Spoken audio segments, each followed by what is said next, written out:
Success seems to be largely a matter of hanging on after others have let go. So how do you hang on to what you want? I've tried multiple different things in this content creation space throughout the last couple of years, and I have quit like crazy. Even here on YouTube, I've gone through periods where I kind of just stop posting and borderline give up. But I will give myself some credit because I've tried to be creative and fun and post multiple different things across the internet. I did a fitness series, I had a finance page on TikTok, and I even just posted random cinematic vlogs when I was in high school. All of these things I don't do anymore, and to be quite honest, I didn't really do it for that long. The longest thing that I can say I've stuck with is here on YouTube, and even that isn't as consistent as I want it to be. With all these failures and all this giving up, I realized that I've built up quite a knowledge on quitting that most people might not have. But once again, I'll give myself credit because most people don't do the amount of stuff that I tried to do. In the end, quitting is something that most people experience, so these strategies and insights that this video will provide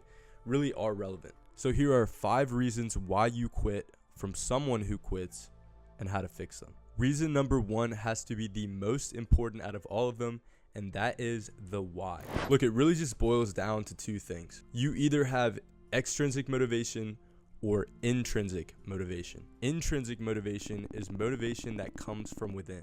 It is the motivation that makes you feel fulfilled just by engaging in the behavior. Extrinsic motivation is motivation that comes from without. It is the motivation to earn a reward or result by engaging in the behavior. So listen, I'm going to break down intrinsic and extrinsic motivation for you perfectly so that you can understand. I want you to think about content creation, for example. Let's say you want to become a YouTuber in the finance niche. Your internal motivation is to learn more about personal finance and to help others become more financially free. Your external motivation is to build a large following and earn a lot of money through the channel. Now, both forms of motivation are fine at first, but the why is what gets you through the rough days, the uncertainties, and the failures. So make that why really fucking important. I'm not even gonna bullshit you. Your intrinsic motivation needs to be your real priority and your real why. I promise you that that is what will get you through the adversity, not the extrinsic motivation. Sure, extrinsic motivation is a good addition, but it alone won't get you through. The thought of money or fame is not going to push you if your video flops or if you get burnt out. But whatever your internal motivation is, that will. So the solution here is to find your internal motivation, your real why.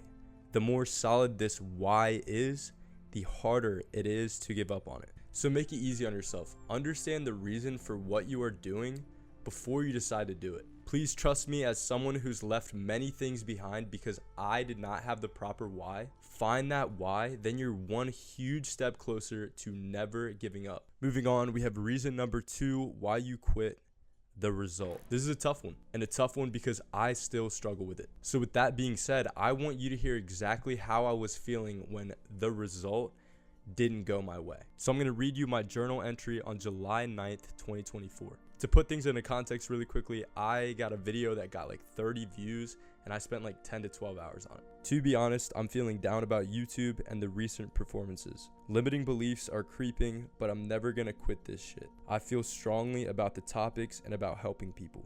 Listen, the work you do doesn't make you entitled to receive these results. Let me tell you, it fucking sucks to grind and work hard on a video and have it absolutely flop. But that's just life. It sucks to put time and effort into anything that doesn't go your way. The problem is that the failure to achieve a result can only affect you if you're extrinsically motivated. The result is not supposed to mean shit. It's taken me time and I still struggle, but I'm trying to learn to fall in love with the process of creating the video and providing the value, which, if you've been paying attention, you'd realize that this is my intrinsic motivation. Because listen, if I base my worth and my progress towards my goals off the views or results of my first videos, then I'm a loser. So the solution is to detach yourself from the result in everything in your life. Think about it like this. Let's say you went to the gym for an entire week, but you didn't hit your weight loss goal. Does that make you a failure? Fuck no, you hit the gym for an entire week. But if you were attached to that result of hitting that weight loss goal, then you'd want to quit and you'd get discouraged. Remember, the work you do doesn't make you entitled to receive results. Do the work because you want to or because you love it, not to get a result. Now we can talk about reason number 3 why you quit: the process. Every single time we want to start something new, we have an insane amount of dopamine and we have the motivation and determination to get going. It's exciting, it's new, it's gonna work. But as we all know, first, this motivation fades. Second, it is a lot easier to think and talk than it is to actually do the thing you want to do. So you have to learn to love the process. Learn to love the hard work, because actually achieving what you want to achieve is not as sunshine and rainbows as the idea of it. Let's think about it like this. It's nice to think about being a famous YouTuber or a famous influencer who gets to work wherever they want, whenever they want. So you get all motivated and start making videos with the hopes and dreams of making it. What crushes people's dreams is reality. And this reality is just the process. We look at the life that we want at face value. We look at it through a screen or we see it online, and we assume that the motivation to get there is enough to get there. Everybody wants the good life that an influencer or a big YouTuber might have, but nobody wants to research, ideate, script, record, edit, post, analyze, repeat. And that's how the people you look up to get to where they want to be. They had a process, it took time, it took work. And everything has a process, my friend. If you don't learn to love it or even just like it, then you'll quit. Also, this YouTuber or influencer example was just a generalization. I just wanted to come across as understandable. So I hope you understood my point. But anyways, I want to fix this problem for you right now. You need to train your brain to stop craving cheap dopamine. Stop feeding your brain dopamine through the easy consumption of content. And that doesn't mean don't watch content, because if you watch content in a way where you're trying to be intentional about the education, you take notes, you're really soaking in the value, that shit is not bad. But seeing people accomplish what you want in a 15-minute YouTube video is so absurdly detached from reality that it isn't even funny. It takes so much work and effort to get where you want to be. So here's the solution. Once you understand, and I mean truly understand, that you will need to put in work and time, you'll succeed. Because it isn't fun and games. It is work. It's a process. Understand that and do the work anyways. I promise you that just comprehending that it isn't easy and takes work will turn you into someone who's not gonna quit. Face the reality check and do it anyways. Reason number 4 why you quit: the perfectionism. This one hits especially hard for me because it is probably the number 1 reason that I give up on certain things. Perfectionism is the biggest double-edged sword there is. On one side, you have a high standard to create something that is truly quality. On the other side, it's never good enough, and it never will be. And this constant exchange of emotions is super exhausting. It leads to burnout, and it leads to self-confidence issues. Just off the top of my head, I want to tell you what a perfectionist mindset does to you. You develop a fear of failure. You procrastinate.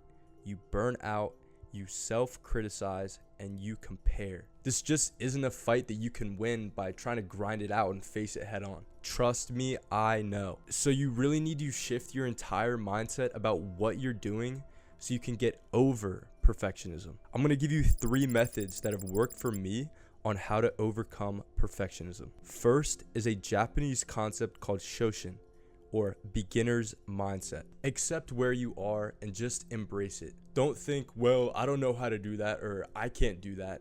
Instead, reframe it and think, I can learn to do that. You can't get upset that your product or what you are doing isn't equivalent to where you want to be. Instead, embrace the fact that you get to learn something new and develop a new skill set. The second thing you can do is throw comparisons out the window. Comparison is the thief of joy. Just focus on you and your own journey. You can't compare yourself to those who are where you want to be, because there's such a huge difference in the resources, skills, and experience that the person you look up to has that you haven't even gone through. So why bother comparing your work or your status to that of someone else's? It's just you versus you, bro. Celebrate your own progress, because that's the only progress that matters. I want you to really think about this question for a second and answer it truthfully. Is it more beneficial to compare yourself to someone massively ahead of you? Or is it more beneficial to compare yourself to you last month or last week? Just be better than you were yesterday. That should be your only comparison. And the last method to beat perfectionism is to just get 1% better each time. Instead of spending so much time and effort trying to get something perfect the first time or trying to get it perfect every time, just try and get 1% better, but get 1% better every single time you do it. Whatever it is you're doing, don't focus on getting it perfect the first time. Just make it a little better the next time you do it. Just keep moving the needle forward. Like I said, even if it's just 1% better every single time you do it, that is so much better than just staying stuck trying to get something perfect. Don't get stuck. Don't get in your head. Just keep producing and then improve off of that. 1% better each time will do so much more for you than stalling and waiting for the perfect creation. Try and implement one of these or even all of these to cure your perfectionism. Trust me, don't try and beat it with brute force unless you actually want to burn out. Last but not least, reason number 5 why you quit: the fear. What if it doesn't work out? That is such a scary thought. Seriously, imagine putting your time, effort, money into something that ultimately just doesn't even work. The thing is, if what you're doing is something that you really actually care about and you're really passionate about it, then fuck the fear. If you don't really, and I mean truly, care about the thing that you're doing, the goal you're trying to accomplish, then you will capitulate to your fear. But let's assume that you really care about what you're doing, so I want to help you solve your fear of failure. Step number 1 is identification. What is causing you to be scared? Could it be fear of judgment, past experiences, self-confidence? It doesn't matter what it is. The main point here is that you identify it. Step number 2 is validation. So you've identified what's causing you fear. Now invalidate it or validate it. Are your beliefs or fears based on a proven fact or just how you negatively perceive them? Spoiler alert, if your goal is physically possible, then your fear is stemming from your negative perception of it. You can overcome whatever adversity or whatever fears you are facing because somebody somewhere has already done it. And step number 3 is to replace your fear with a positive affirmation. So you've identified what's scaring you, you validated or invalidated it. Now you have to replace this fear with a positive affirmation. Let's say that your fear of failure is stemming from a lack of self-confidence. That's pretty common and we can fix it. I want you to think about anything you're good at. And I mean literally whatever you're good at. For this example, let's say it's a sport. Let's say you're an athlete. Let's say you're a soccer player. So I'm going to assume that you're a good soccer player. If you're good, whenever you're out there playing or practicing, you most likely don't have a lack of self-confidence. So how did you get there? How did you get to a point where you're not self-conscious about your ability? Well, that's easy. You're good because you practice and you put in the reps. It didn't happen overnight, but you don't lack the confidence in what you're doing. Now apply this concept to any fear that you have. You know that you have certain skills and you're good at certain things in your life, and you don't lack confidence in those departments. So if you don't lack confidence in other departments of your life, why should you when it comes to reaching your goals? To be completely honest, I want to fix your fear of failure in just one sentence. If it is humanly possible, consider it to be within your reach. That's pretty much all I have for you in this video. 5 reasons why you quit, loaded with solutions. This YouTube stuff might not be as consistent as it should be, but I am so confident that it is something that will never be given up on. And even if I feel like giving up, I already have all the solutions to get over that. And now so do you. I hope I provided some real value to you and could help you out here if you needed it. Consider subscribing or leaving a like or a comment if you did receive any value out of this. Appreciate you for watching. I'll see you in the next one.